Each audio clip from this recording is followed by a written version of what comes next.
বাড়িটির এখন holding number ছাড়া কিছুই নেই। 6 মাস আগে সরকারি বুলডোজার দিয়ে বাড়িটিকে ভাঙা হয়েছে, পুড়িয়ে ফেলা হয়েছে। বলছি বাংলাদেশের স্বাধীনতা যুদ্ধের স্মৃতি বিজড়িত ধানমন্ডি 32 নম্বর বাড়িটির কথা। মাটির সাথে মিশে ফেলেও ওই বাড়িটিকে এত ভয় কেন? ভয় কি আসলে পোড়া বাড়িটিকে নিয়ে, নাকি ওই পোড়া বাড়িটি যে মানুষটির জন্য বিখ্যাত সেই মৃত হয়েও বাঙালির কাছে আজীবন জীবিত মানুষ বঙ্গবন্ধু শেখ মুজিবুর রহমানকে নিয়ে? বাঙালির ইতিহাসে অন্যতম একটি শোকের দিন 15ই আগস্টে কেউ ওই বাড়ির সামনে গেলে ঠেকাতে তৎপর হয়ে উঠেছে সরকার, সাথে যোগ দিয়েছে বিএনপি। গত বছর 5ই আগস্টের পর সারা দেশে শেখ মুজিবুরের ভাস্কর্যগুলো ভেঙে ফেলে সব স্থাপনা থেকে শেখ মুজিবের নাম মুছে ফেলার পরও শেখ মুজিবকে নিয়ে সরকার এবং সরকার সমর্থকদের এত ভয় কিসে? কিসে এত ভয়? সে প্রশ্নের উত্তর খুঁজে পাওয়া যাবে বাংলাদেশের বর্তমান অন্তর্বর্তী সরকারের 2 প্রভাবশালী উপদেষ্টার লেখায়। আর ইতিহাস ঘাটলে দেখা যাবে 1975 সালের 15ই আগস্টের পরও এমন চেষ্টায় হয়েছিল। বিস্তারিত জানতে চলুন যাওয়া যাক বিশ্লেষণে।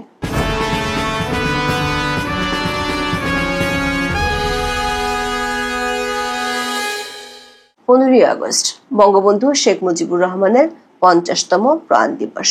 1975 সালের এই দিনে বঙ্গবন্ধুকে সপরিবারে নির্মমভাবে হত্যা করা হয়। রচিত হয় ইতিহাসের এক কলঙ্কিত অধ্যায়। ঘাতকরা শুধু বঙ্গবন্ধুকে হত্যা করেনি, তাদের হাতে একে একে প্রাণ হারিয়েছেন বঙ্গবন্ধুর সহধর্মিণী বেগম ফজিলাতুন্নেসা মুজিব, বঙ্গবন্ধুর সন্তান শেখ কামাল, শেখ জামাল ও শিশু রাসেল সহ পুত্রবধূ সুলতানা কামাল ও রোজি জামাল। পৃথিবীর এই জঘন্যতম হত্যাকাণ্ড থেকে বাঁচতে পারেননি বঙ্গবন্ধুর অনুজ শেখ নাসের, ভগ্নিপতি আব্দুর রব সেনিয়াবাত এবং তার ছেলে আরিফ ও সুকান্ত বাবু। মেয়ে বেবি বঙ্গবন্ধুর ভাগ্নে মুক্তিযুদ্ধের সংগঠক শেখ ফজলুল হক মনি, তার অন্তঃসত্ত্বা স্ত্রী আরজুমনি এবং আব্দুল নাইম খান জিন্টু ও কর্নেল জামিল সহ পরিবারের 16 জন সদস্য ও ঘনিষ্ঠজন। এ সময় বঙ্গবন্ধুর 2 কন্যা শেখ হাসিনা ও শেখ রেহানা বিদেশে থাকায় প্রাণে রক্ষা পান। মূলত 75-এর 15ই আগস্ট থেকে বাংলাদেশে এক বিপরীত ধারার যাত্রা শুরু হয়। বেসামরিক সরকারকে উৎখাত করে সামরিক শাসনের অনাচারী ইতিহাস রচিত হতে থাকে। সপরিবারে বঙ্গবন্ধুকে হত্যার পর গোটা বিশ্বে নেমে আসে তীব্র শোকের ছায়া এবং ছড়িয়ে পড়ে ঘৃণার বিষবাষ্প। বঙ্গবন্ধুকে হত্যার পর নোবেলজয়ী পশ্চিম জার্মানির নেতা উইলি ব্রান্ডিট বলেছিলেন, মুজিবকে হত্যার পর বাঙালিদের আর বিশ্বাস করা যায় না। যে বাঙালি শেখ মুজিবকে হত্যা করতে পারে তারা যে কোনো জঘন্য কাজ করতে পারে। ভারতীয় বংশোদ্ভূত ব্রিটিশ নাগরিক ও বিশিষ্ট সাহিত্যিক নীরজ সি চৌধুরী বাঙালিদের বিশ্বাসঘাতক হিসেবে বর্ণনা করে বলেন, বাঙালি জাতির স্বপ্নদ্রষ্টা শেখ মুজিবকে হত্যার মধ্য দিয়ে বাঙালি জাতি বিশ্বের মানুষের কাছে নিজেদের আত্মঘাতী চরিত্রই তুলে ধরেছে। 1975 সালের 16ই আগস্ট লন্ডন থেকে প্রকাশিত ডেইলি টেলিগ্রাফ পত্রিকায় বলা হয়েছে, বাংলাদেশের লাখ লাখ লোক শেখ মুজিবের জঘন্য হত্যাকাণ্ডকে অপূরণীয় ক্ষতি হিসেবে বিবেচনা করবে। গত বছরের 5ই আগস্ট রাজনৈতিক পট পরিবর্তনের পর হামলা হয় বঙ্গবন্ধুর ধানমন্ডির 32 নম্বর বাড়িটিতে। সারা দেশে একে একে বঙ্গবন্ধু ও স্বাধীনতার স্মৃতি বিজড়িত ভাস্কর্যগুলো ভেঙে ফেলা হয়। গত বছরের 15ই আগস্টে ধানমন্ডির 32 নম্বর বাড়িটিতে যারা শ্রদ্ধা জানাতে গিয়েছিলেন তাদেরকে চরমভাবে নাজেহাল করে হামলা চালায় সরকারি মব বাহিনী। এরপর গত 5ই ফেব্রুয়ারি আগাম ঘোষণা দিয়ে সরকারি বুলডোজার দিয়ে আইন শৃঙ্খলা বাহিনীর চোখের সামনে বাড়িটি ঘুরিয়ে দেওয়া হয়। এই বাড়ি থেকে বাংলাদেশের মুক্তি সংগ্রামের সাথে সম্পর্কিত প্রতিটি আন্দোলনের রূপরেখা তৈরি হয়েছিল। এই বাড়িটি থেকে সব নির্দেশনা দিতেন বঙ্গবন্ধু শেখ মুজিবুর রহমান। বর্তমান অন্তর্বর্তী সরকারের আমলে সবচেয়ে বেশি অপদস্থ হয়েছে এদেশের স্বাধীনতা যুদ্ধ, তার ইতিহাস, এমনকি মুক্তিযোদ্ধারা। অধ্যাপক ইউনূসের অন্তর্বর্তী সরকারের মনে হয়তো এক অজানা আশঙ্কা সবসময় কাজ করে। 32 নম্বর বাড়ি হয়তো বাংলাদেশের মানুষের মনে 71-এর স্বাধীনতার চেতনাকে আবার জাগিয়ে তুলবে, যেটি তারা গত 1 বছর ধরে দমন করে রাখতে চেয়েছেন।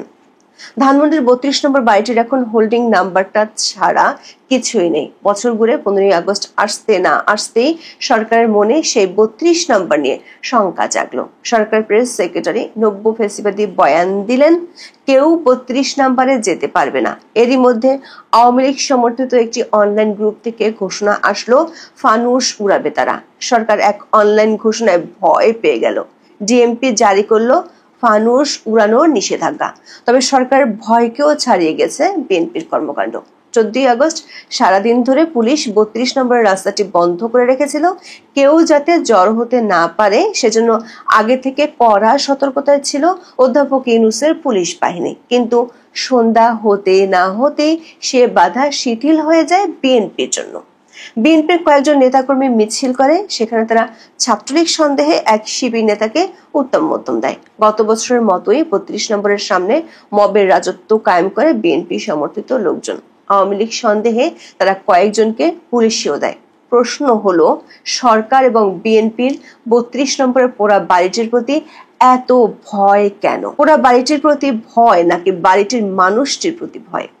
বঙ্গবন্ধুর প্রতি ভয় কেন সেটি বোঝার জন্য কোনো আওয়ামীপন্থী লেখকের দ্বারস্থ হওয়ার দরকার নেই। চলুন দেখে আসি বর্তমান অন্তর্বর্তী সরকারের কয়েকজন উপদেষ্টা বঙ্গবন্ধুকে কেন বাঙালি জাতির জন্য মহামানব আর তার বিরোধীরা কেন তাকে এত ভয় পায় সে সম্পর্কে কি বলেছেন। আলী ইমাম মজুমদার অন্তর্বর্তী সরকারের খাদ্য উপদেষ্টা। তিনি 2017 সালের 4 আগস্ট দৈনিক প্রথম আলোতে একটি কলাম লিখেছিলেন, যার শিরোনাম ছিল বঙ্গবন্ধুকে নিয়ে ভীতি সৃষ্টি কেন। সেই কলামের শুরুটা ছিল এমন, বঙ্গবন্ধু শব্দের আগে পরে অন্য কোনো বিশেষণ যোগ করতে হয় না। ব্যক্তি বঙ্গবন্ধু আমাদের মধ্যে নেই, কিন্তু রয়েছে তার অমর কীর্তি। এদেশের কোটি কোটি মানুষ তাকে অন্তর থেকে ভালোবাসে। বাংলাদেশ রাষ্ট্রের অভ্যুত্থানের পেছনে 30 লাখ শহীদের রক্ত এবং কয়েক কোটি মানুষের নানা ধরনের ত্যাগ রয়েছে।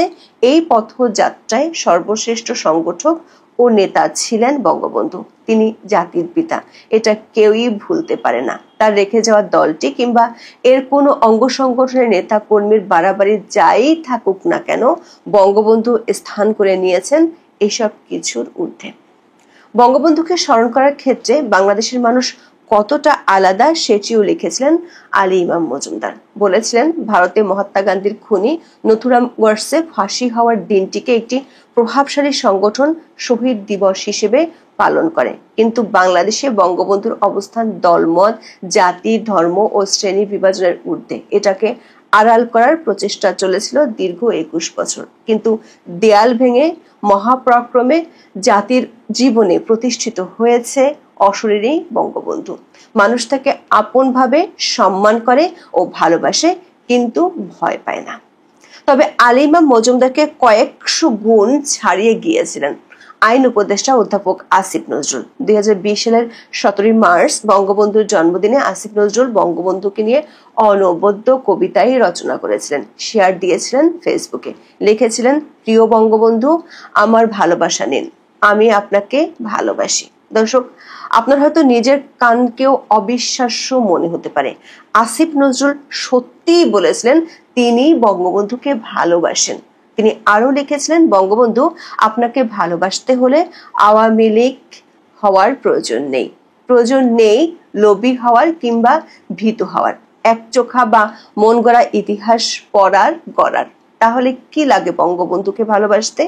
সে উত্তরও তিনি দিয়েছিলেন। তার সে কবিতায় লিখেছিলেন, আপনাকে ভালোবাসতে গেলে লাগে কিছুটা বিবেক, কিছুটা যুক্তিবোধ, নিজের মানচিত্র চেনা আর সামান্য একটু মনুষ্যত্ববোধ।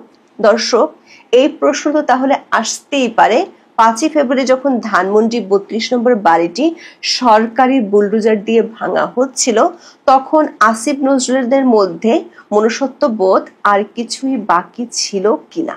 তারা কি তখন সকল যুক্তিবোধ ভুলে গিয়েছিলেন? নিজের বলে দাবি করা বাংলাদেশের মানচিত্রটা কি নিশ্চয়ই তারপর থেকে আর চিনতে পারছেন না।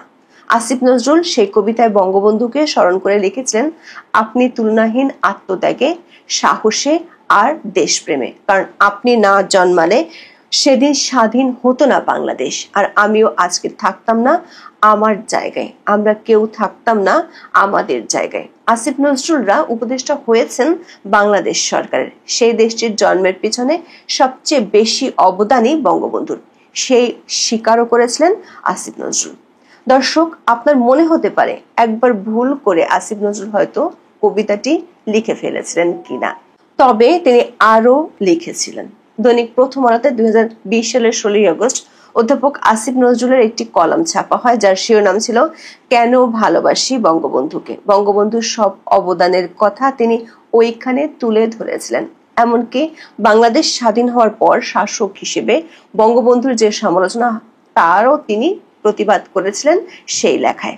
লিখেছেন, আমাদের সমস্যা হচ্ছে আমাদের অনেকে বঙ্গবন্ধুকে ঠিকভাবে মূল্যায়ন করতে পারি না। একদল তার মূল্যায়ন করে স্থাবক বা পূজারীর দৃষ্টিকোণ থেকে, আরেক দল প্রবল ক্রোধ নিয়ে, মুক্ত মন নিয়ে দেখলে দেখা যাবে শাসক হিসেবে যেসব ভুল তিনি করেছেন তা খুব অনভিপ্রেত হলেও অস্বাভাবিক ছিল না তখনকার প্রেক্ষাপটে। নেতা হিসেবে যে মুক্তির দুয়ার তিনি খুলে দিয়েছিলেন এদেশের কোটি কোটি মানুষের জন্য, 50 বছরে যে যাত্রাপথের ভিত্তি তিনি গড়ে দিয়েছেন একটি জাতির জন্য, সেজন্য হলেও এমন ভালোবাসার দৃষ্টি আমাদের সবার থাকতে পারে। সবশেষ তিনি লিখেছেন, বঙ্গবন্ধুকে ভালোবাসতে হলে আওয়ামী লীগের সব কর্মকাণ্ড মেনে নিতে হবে, এটিও ভুল ধারণা। বঙ্গবন্ধুকে ভালোবাসতে হলে শুধু একটা জিনিস প্রয়োজন, সেটি হচ্ছে প্রকৃত দেশপ্রেম। এটি থাকলে আর বিবেক বুদ্ধি থাকলে বঙ্গবন্ধুকে আমাদের সবার ভালোবাসা উচিত, তার প্রতি সবার কৃতজ্ঞ থাকা উচিত। অধ্যাপক ইউনূস সরকারের সেই কৃতজ্ঞতা নেই। এমনকি আসিফ নজরুল যেই দলটির প্রতি গুণমুগ্ধ, সেই বিএনপিরও নেই। অধ্যাপক আসিফ নজরুলরা রাতারাতি যেভাবে পাল্টে গেছেন, ঠিক একই রকম চিত্র দেখা গিয়েছিল 1975 সালের 15 আগস্টের পর। বিবিসি বাংলার এক খবরে বলা হয়েছিল, 1975 সালের 15 আগস্ট বাংলাদেশের প্রতিষ্ঠাতা রাষ্ট্রপতি বঙ্গবন্ধু শেখ মুজিবুর রহমানকে সপরিবারে হত্যার পর দেশের কোনো প্রচার মাধ্যম, এমনকি চলচ্চিত্র তার নাম বা ছবি প্রকাশ হতে দেখা যায়নি। তৎকালীন সরকারি প্রচার মাধ্যমের কর্মকর্তাদের সঙ্গে কথা বলে জানা গেছে, শেখ মুজিবকে হত্যার পর এবং 1996 সালে আওয়ামী লীগের সরকার গঠনের আগ পর্যন্ত যারা ক্ষমতায় ছিলেন তারা নানাভাবে ইতিহাস থেকে তার নাম মুছে ফেলার চেষ্টা করেছে। এখন এ পর্যন্ত, সবাই ভালো থাকুন, সুস্থ থাকুন, নিরাপদে থাকুন। দেখা হবে আগামী পর্বে। আসসালামু আলাইকুম প্রিয় দর্শক, ডক্টর মোহাম্মদ ইউনূস সরকারের গত 1 বছরে আমরা বিভিন্ন ক্ষেত্রে রেকর্ড স্থাপন করতে দেখছি, এবং নিঃসন্দেহে এই রেকর্ডগুলো আমাদের জন্য খুব মঙ্গলজনক নয়। এবং সব ধরনের প্রথা ভেঙে, আমার যদি ভুল না হয়ে থাকে, সব ধরনের প্রথা ভেঙে আমাদের প্রধান বিচারপতি সৈয়দ রিফাত আহমেদের বাসভবনে যে মার্কিন ভারপ্রাপ্ত রাষ্ট্রদূত বৈঠক করলেন, সেটিও সম্ভবত একটি রেকর্ড স্থাপন করা হলো। কেন সে বিষয়ে আসছি। বাংলাদেশে এই মুহূর্তে যে মার্কিন ভারপ্রাপ্ত রাষ্ট্রদূত রয়েছেন, ট্রাসি জ্যাকবসন, তিনি গত কয়েকদিন ধরে যে হঠাৎ করে তার তৎপরতা বাংলাদেশের রাজনীতিতে শুরু করে দিলেন, এটি চোখে পড়ার মতন। এবং তারই ধারাবাহিকতায় আমাদের প্রধান বিচারপতির সঙ্গে তিনি বৈঠক করলেন। প্রধান বিচারপতির সঙ্গে ডিপ্লোম্যাটরা দেখা করতেই পারেন, এর আগে অন্যান্য প্রধান বিচারপতির সঙ্গেও বিভিন্ন রাষ্ট্রের বাংলাদেশে নিযুক্ত রাষ্ট্রদূতরা তারা বৈঠক করেছেন, কিন্তু কোথায় করেছেন? প্রধান বিচারপতির কার্যালয়ে, সুপ্রিম কোর্টে তার চেম্বারে। কিন্তু ট্রাসি জ্যাকবসন তিনি বৈঠক করলেন প্রধান বিচারপতির হিয়ার রোডের বাসভবনে। কেন বাসভবনেই সাক্ষাৎ করতে হলো? আমি আবারও বলি, আমার যদি ভুল না হয়ে থাকে, প্রথাগতভাবে প্রধান বিচারপতির চেম্বারেই সব ধরনের বৈঠক কিংবা সৌজন্য সাক্ষাৎগুলো হয়ে থাকে, অন্তত বিদেশি কূটনীতিকদের ক্ষেত্রে। সেখানে সেই প্রথা ভেঙে কেন তার বাসভবনেই এই বৈঠকটি বা সাক্ষাৎ অনুষ্ঠানটি অনুষ্ঠিত হলো? অনেক বড় প্রশ্ন। এবং আরো সন্দেহজনক ট্রাসি জ্যাকবসনের ক্ষেত্রে, যে তিনি গত 3 মাসের মধ্যে দ্বিতীয়বারের মতো আমাদের প্রধান বিচারপতির সঙ্গে সাক্ষাৎ করলেন। সুপ্রিম কোর্টের গণসংযোগ কর্মকর্তা তিনি একটি বিজ্ঞপ্তি দিয়েছেন, তাতে কি বলা হচ্ছে যে তারা দ্বিপক্ষীয় বিচারিক সহযোগিতা, মানবাধিকার সংরক্ষণ এবং আইনের শাসন সংক্রান্ত বিষয়গুলি নিয়ে বিস্তারিত আলোচনা করেছেন। বৈঠকটি চলেছে আমরা যতদূর জানি প্রায় 30 মিনিট। এই 30 মিনিটে নিশ্চয়ই অনেক কথা হয়েছে এবং যেটি স্পষ্ট 2024 সালের 7 জানুয়ারির আগ পর্যন্ত তৎকালীন বিরোধী দলগুলোর সঙ্গে একের পর এক কিংবা গভীর রাতে যে একের পর এক বিতর্কিত বৈঠকগুলো করে যাচ্ছিলেন তৎকালীন মার্কিন রাষ্ট্রদূত পিটার ডি হাস, তার সেই ভূমিকায় এখন ট্রাসি জ্যাকবসন। আমরা দেখলাম যে এনসিপি নেতাদের সঙ্গে ট্রাসি জ্যাকবসন বৈঠক করলেন, জামাতের সঙ্গে তো বৈঠক করেছেনই, এবং এনসিপির পর জাতীয় ঐকমত্য কমিশনের vice chairman doctor Ali Riaz এবং প্রধান উপদেষ্টার বিশেষ সহকারী মনির হায়দার তারাও সাক্ষাৎ করলেন। এবং এটি অনেক বেশি দৃষ্টিকটু, আমাদের জন্য লজ্জার। কেন? তারা চা খাওয়ার নিমন্ত্রণ জানিয়েছিলেন, কিন্তু আসলে কি হয়েছে?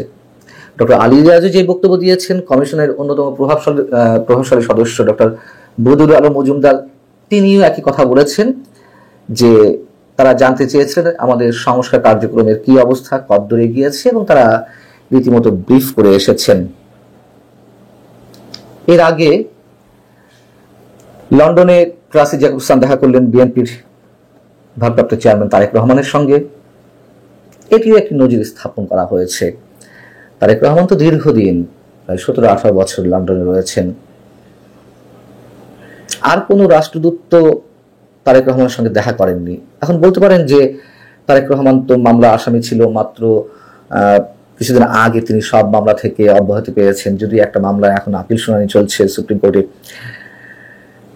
কিন্তু ঘুরে ফিরে সেই মার্কিন রাষ্ট্রদূত তো মানে প্রথম এবং শেষবার যেভাবে বলি না কেন দেখা করেছেন, অন্য কোনো দেশের রাষ্ট্রদূত দেখা করেননি। কি এমন প্রয়োজন, কি এমন গোপন কথা, কি এমন গোপন কিছু বক্তব্য আদায় করা তারেক রহমানের কাছ থেকে যে যার জন্য ট্রাসি জ্যাকবসনকে লন্ডন গিয়ে তারেক রহমানের সঙ্গে বৈঠক করতে হলো?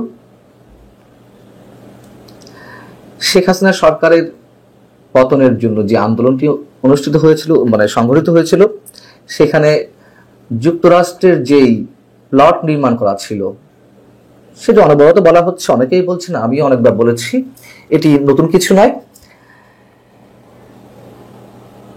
সেই যুক্তরাষ্ট্রের এই মুহূর্তে তাদের যে রাজনৈতিক তৎপরতা, কূটনৈতিক তৎপরতার আড়ালে খেয়াল করে দেখুন, বিএনপি গত কিছুদিন আগ পর্যন্ত করিডোর ইস্যুতে, বিদেশিদের হাতে বন্দর তুলে দেওয়ার ইস্যুতে সোচ্চার ছিল এবং তারা স্পষ্ট করে বলেছিলেন কোনো অবস্থাতেই অন্তর্বর্তীকালীন কোনো সরকার এ ধরনের কোনো চুক্তি করতে পারে না, এগুলো যা করার নির্বাচিত সরকার করবে। কিন্তু আমরা দেখলাম যে হঠাৎ করেই একেবারে ইউটার্ন, বিএনপি সেখান থেকে ঘুরে দাঁড়ালো। কি কারণ? চট্টগ্রাম বন্দর দুবাই ভিত্তিক যে প্রতিষ্ঠান ডিপি ওয়ার্ল্ডের কাছে তুলে দেওয়া হচ্ছে, এটি সরকার বারবার বলেছে, গত 2 দিন আগেও বলেছে যে খুব শীঘ্রই ডিপি ওয়ার্ল্ডের হাতে বা বিদেশিদের হাতে, তারা তো আর বলে না যে তুলে দেওয়া হবে, তাদেরকে অপারেশনের জন্য নিয়োগ দেওয়া হবে, এই কথাগুলো বলে আসছে। কিন্তু বিএনপি সেখানে একেবারেই মুখে কুলুপ এঁটে আছে। এমনকি বিএনপির যে সহযোগী সংগঠন শ্রমিক দল, তারা তো চট্টগ্রাম বন্দরে আন্দোলনও শুরু করেছিল। কোনো অবস্থাতেই চট্টগ্রাম বন্দর বিদেশিদের হাতে তুলে দেওয়া যাবে না, অপারেশন যা করার, পরিচালনা যা করার তা দেশীয় কোম্পানির মাধ্যমে করতে হবে। কোথায় গেল সেই আন্দোলন? কেন হঠাৎ করে থেমে গেল? এবং এ কথাও তো ওপেন সিক্রেট যে 13ই জুন লন্ডনে যে বৈঠকটি প্রধান উপদেষ্টা এবং তারেক রহমানের মধ্যে, তারপরে সে বিএনপি যে স্থায়ী কমিটি বৈঠক হয়েছিল, সেই বৈঠকে সিদ্ধান্ত নেওয়া হয়েছিল যে ইউনূস সরকারের বিরুদ্ধে এই মুহূর্তে কিছু বলা হবে না, এমনকি চট্টগ্রাম বন্দর করিডোর ইস্যুতে যে কথাবার্তা বলা হয়েছিল, কিংবা ইশরাক হোসেনের যে আন্দোলন চট্টগ্রাম ঢাকা দক্ষিণ সিটি কর্পোরেশনের মেয়র পদে বসার জন্য, সেগুলো নিয়েও ডাইরেক্ট এই মুহূর্তে বিপরীত কিছু বলা যাবে না, এগুলো আস্তে আস্তে সরে আসতে হবে, এই ধরনের মন্তব্য করা হয়েছিল। অন্তত ইশরাক হোসেনের ক্ষেত্রে, অর্থাৎ সরকারকে টলাতে চাইছে না। বিএনপি আসলে কিসের আশায় আছে? এই মুহূর্তে তো দেশের মানুষের ভবিষ্যৎ পথরেখা অঙ্কন করার কথা বিএনপির। বিএনপি কেন এত বিতর্কের মধ্যে জড়িয়ে পড়ছে? এবং বারবার আমি বলে আসছি, বারবার বিএনপি যে বারবার ফাঁদে পা দিচ্ছে এবং চরম ফাঁদে পা দিচ্ছে, যে নির্বাচনের টাইম ফ্রেমটি ঘোষণা করা হয়েছে সেটির উপর নির্ভর করে এখন নির্বাচন হবে না। আমার মতো আরো অনেকে এখন বলা শুরু করেছেন যে নির্বাচন হবে না, হবে না। এটি চোখ বন্ধ করে বলে দেওয়া যায়, হবে না। নানান কারণে, এবং এর পিছনের ব্যাখ্যাগুলো আমি এর আগে বর্ণনা করেছি। কষ্ট হয় বিএনপির জন্য। এত দীর্ঘ 50 বছরের একটি রাজনৈতিক দল, প্রায় 50 বছরের বয়স, সেই রাজনৈতিক দলটির নেতারা যে অনভিজ্ঞতার পরিচয় দিচ্ছেন, এবং তারা নিজের দলের জন্য যেমন হুমকি হয়ে দাঁড়াচ্ছেন, অবশ্যই দেশের জন্য অনেক বড় হুমকি হয়ে দাঁড়াচ্ছেন, তাদের জ্ঞাতসারে কিংবা অজ্ঞাতসারে। ভালো থাকুন সবাই। আল্লাহ হাফেজ।